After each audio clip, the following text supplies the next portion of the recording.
Is this all you can afford to pay? This is not the full tuition.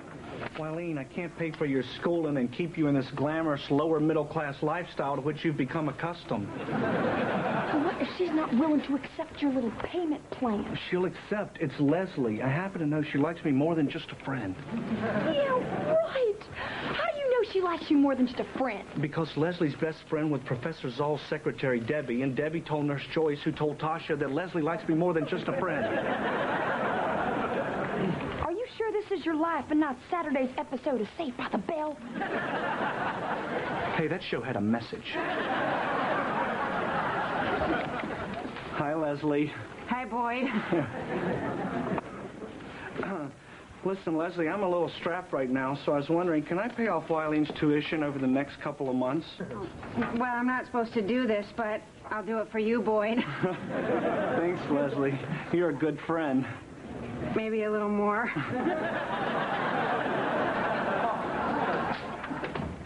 Leslie. Yes, Mrs. Taggart. You haven't, by any chance, been letting students slide on paying their tuition in full, have you? No. Really? Well, Mrs. Hoover heard from Dean Ludwin, who is best friends with Professor Cox, that Mary in personnel saw you cutting a student a break on his tuition. Oh, well, that student's father lost his job, and he promised Leslie, rules are rules. You are suspended for 1 week without pay. Good day.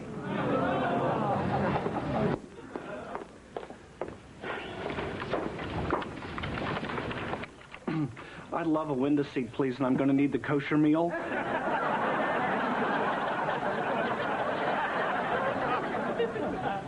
Listen, this may sound inappropriate, but I think I like you more than just a friend.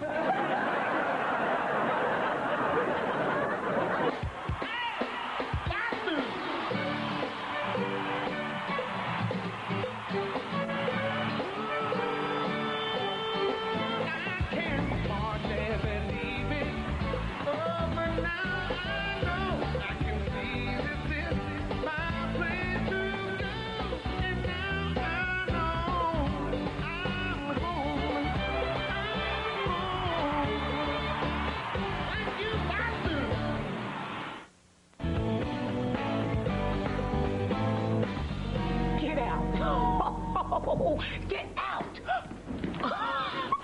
Get out! Okay, call me back. What are you getting out about? Oh, Jimmy, the janitor, dropped dead last night. You giggling about a 67-year-old man dying? What is wrong with you? Well, baby, rumor has it at the moment of his demise, Jimmy was in flagrante delicto. Get out! But anyway, now I've got to hire a replacement. I can't believe he's dead. I know, it's sad. Talk about a lucky break. Hire me. No, it'll just be for a couple of weeks. It's not that simple. Alumni Week is coming up. This is the only time of year he stopped dogging women and actually cleaned this place. But I need to come up with Wileen's tuition. Boyd, Jimmy had to hire an entire crew to get this school ready for Alumni Week. Do you even know how to be a janitor? Well, what do you need besides a mop, a bucket, and a butt crack you can hold a pencil in?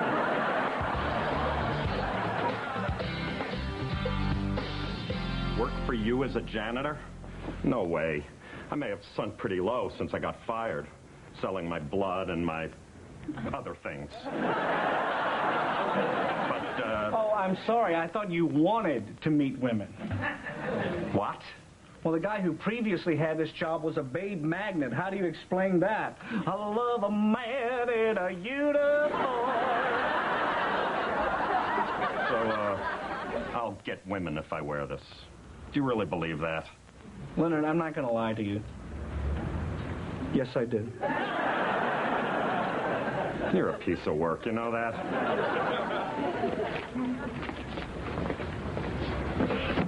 Just flash back on selling my other things. Yeah. Hey.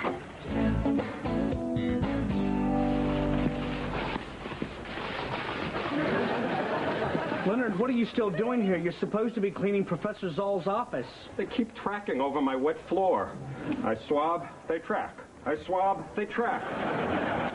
You kids are driving me crazy! Look what still has to be done.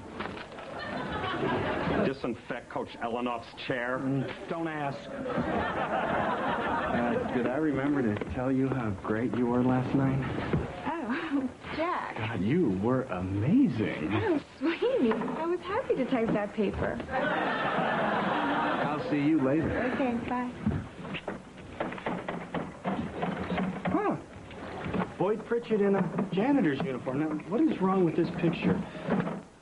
Nothing.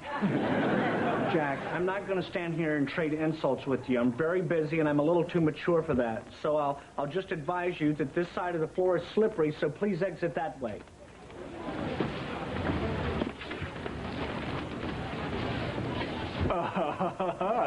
You thought that if you saw you little... You are so easy.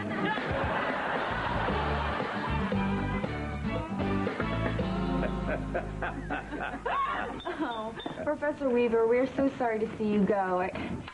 You've been such an inspiration to me. No, to all of us. I mean, you have that rare combination of, honey, hand me the donut, intellectual authority,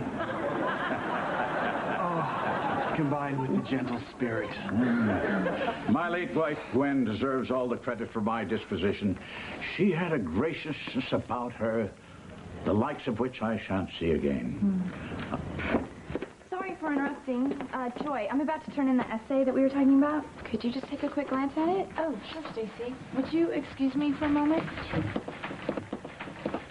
Houcha-bagoucha. Did you get a load of the cantaloupes on that little minx? Excuse me? Oh, to be 35 and single on a college campus, my God, Jack.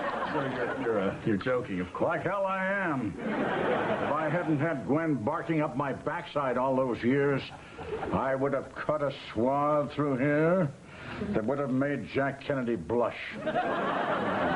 Professor Weaver, you surprise me. I mean, fidelity is the cornerstone upon which a successful marriage is based. Bullpucky! Fidelity is an antiquated social construct. Tell me you wouldn't want that succulent sophomore that just wafted through here? I couldn't help but notice that there was a Jack, certain... don't let marriage stand in the way of a good time. No. Gather ye nookie while ye may. Okay. Sorry, so what I missed? Oh, I was just telling your intended here what I would do if I were a young professor like him. I'm sure he'll take your advice very seriously.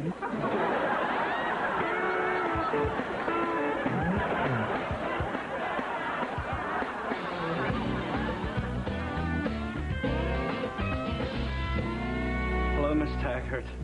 I want you to know that I took a second job to pay for Wileen's tuition, but I may not make your deadline, so I was hoping I could have an extension. Rules are rules. See, I don't think you understand just how tough our financial situation is. Our family was really poor. They were so poor I was born with a plastic spork in my mouth.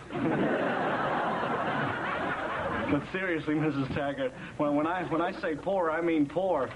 We were so poor, my uncle got married just for the rice. We're talking poor here. I mean, my home state was so poor, our electric chair was a wind-up. Hello? I mean, stop me if you've heard these.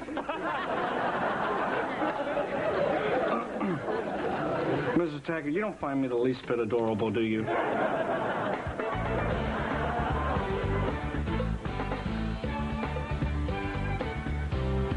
How many more rooms do we have to clean tonight? I still have to get my studying in. Oh, you know something? For a man of such clear thinking, Professor Reed sure keeps his desk like a pigsty. Oh, my God. These are the answers to the exam I'm taking tomorrow. You know, it's true what they say about this furniture polish. I really can see myself. My hair looks good today. Leonard, ask me one so I know how much studying I have to do. Come on, Leonard. Fine. In Understanding Media, what author of the ABC of Relativity cited the need for total reorganization of our imaginative lives? McLuhan. Yes, she knows her stuff. It's gonna be okay. Why are you shaking your head? It's just a thing we do in this country to denote the answer no. Can we get back to work now? Wait a minute. Albert Einstein. Not Einstein, Wittgenstein. Sorry, nobody in the Stein family. Give me that thing. Bertrand Russell? I don't know this. And I have no time to learn it. I'm gonna flunk this exam. You're not gonna flunk. What if I do? What if I wake up and I'm 40 and the best job I can get is as a janitor in this goofy orange jumpsuit? Yeah, that would suck.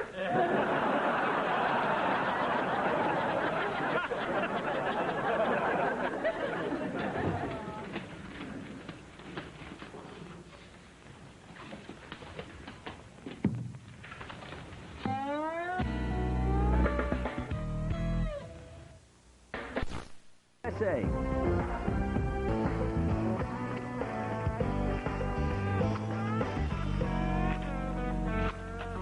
Hey, you gonna eat that?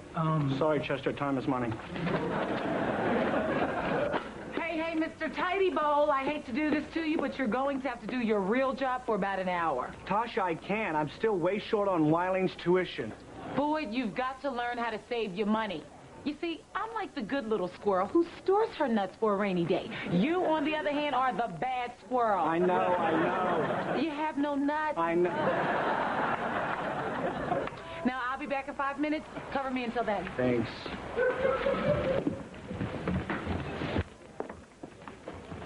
Oh, Professor Reed, I'm so sorry. And I'm so dirty. Look, I'm really sorry if I got you dirty. I'm sorry. Well, I'm fine. Yeah. Oh, Jack, don't go there. Eleanor Roosevelt, dead batteries, burnt toast. Eleanor Roosevelt, dead batteries. Boyd, have you ever done something that you knew you shouldn't have, but in the heat of the moment, you gave in to temptation, and now you can't eat or sleep, and you just feel like puking all the time? Oh, my God, I'm gonna be an uncle? No, not that. Boyd, I cheated on Professor Reed's midterm exam. Excuse me, yo no comprendo? I did. Well, what were you thinking, Twisted Sister? I've been cleaning rooms every night until 2, Bo. I've had no time to study. And when I was doing Professor Reed's room, the answers were right there. I couldn't resist. Wileen, the plan was not for you to come to Boston and cheat. The plan was for you to come to Boston and get an education. Why do you think I've been busting my butt cleaning these bathrooms? Poor Leonard's had his head in more toilets than a bulimic, and you go and do this. Well, what am I supposed to do now? I'll tell you what you're supposed to do. You should throw yourself at the professor's feet, try not to laugh at his tassel loafers, and beg for mercy.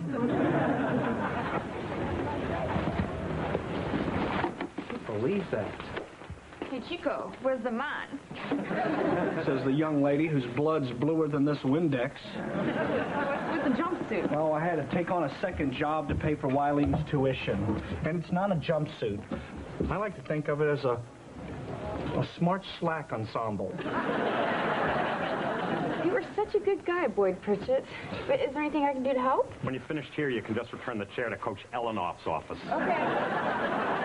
Oh, so did you hear the rumor that Jimmy the janitor died while having sex? Yeah. I'm hoping that I can pick up his baton. You know, with the cleaning and all.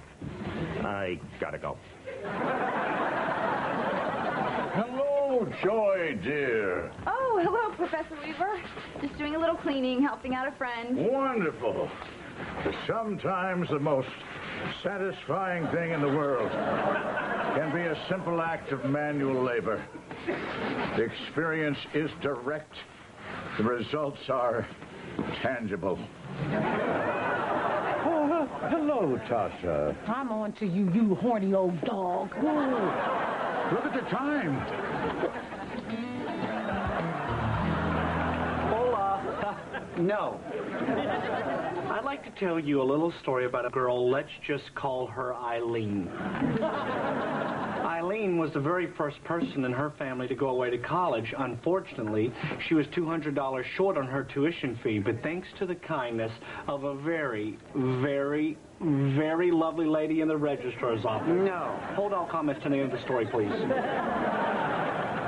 The lovely lady in the registrar's office was showered with love and affection for the rest of her days by the noble but poor family. No. But when the lady screwed Wileen over for a lousy $200, the noble but vengeful family cursed her into a miserable life of spinsterhood and enjoyed a hearty laugh every time they thought of the wiry hair that grew from her cheek. That's the end of my story. That's it. Don't ask for any more.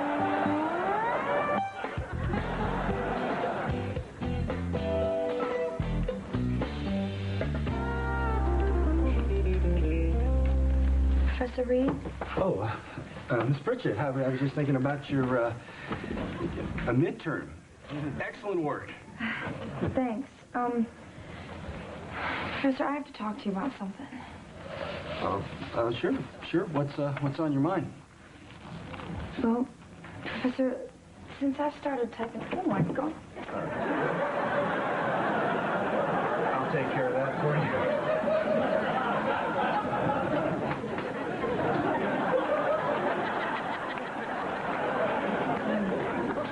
Professor, since I've started typing your book and all, I feel like we've gotten sort of close and that we can, talk about things. Uh-huh. Okay, here goes. Gosh, my heart's beating so fast. I don't know if I can do this. Okay, I'm just gonna go for it. Professor, how do you feel about cheating? Oh, my God.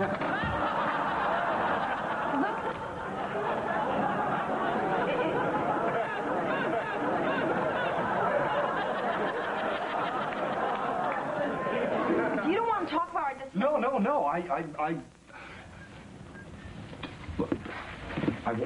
won't say that the thought hasn't crossed my mind, but I am your professor, and I am engaged to one magnificent, trusting woman, and even though you're giving in to our wanton animal cravings would no doubt lead you and I into an experience of immeasurable sensual What the hell are you talking about? cheating. What were you talking about? Cheating? On my midterm.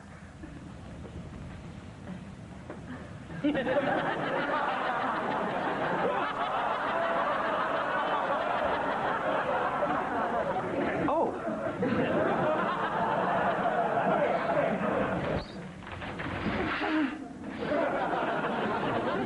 Well, that's very, very serious. I know. Look, I don't know what happened. I just sort of panicked. I swear it'll never happen again. No, that's okay. I understand. Look, why don't I give you another exam, and then we'll just forget this whole conversation ever happened. I mean, the whole conversation, especially the parts where I talked.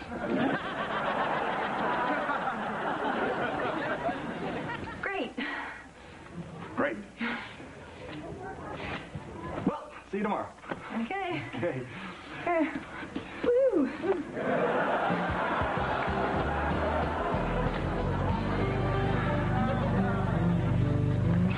What's wrong? I let Wileen down. I'm short $200. Now Wileen's going to have to drop out of college like Cousin Ruthie. Only Wileen's not going to get that circus job because she doesn't have web feet. Never, ever invite me to a family picnic. Mrs. Taggart in the registrar's office could have just cut us some slack, I don't... Mrs. Taggart? Yeah, why? I heard a rumor about her. Spill it, girl. Well, she's best friends with Vicky, the cafeteria lady, who told Mrs. Hoover, who kind of let it slip to Dean Loveland, who implied to Nurse Joyce. The rumor, please. That Mrs. Taggart was with Jimmy, the janitor, when he left for that better world. You're kidding. Mrs. Taggart was Jimmy's love bunny.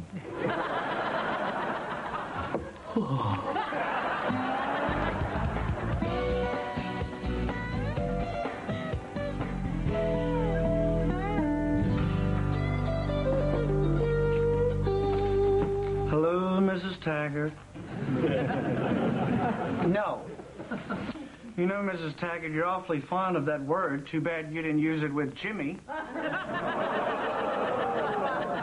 I don't know what you're talking about. Don't you now?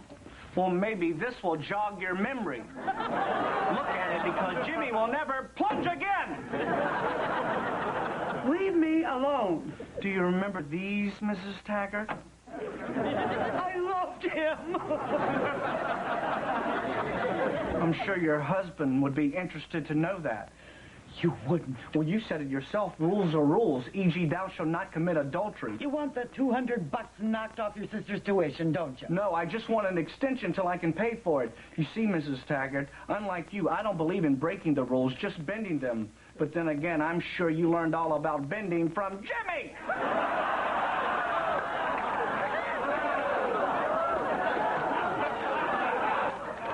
She's in. You want a receipt? Yes, or should I say no?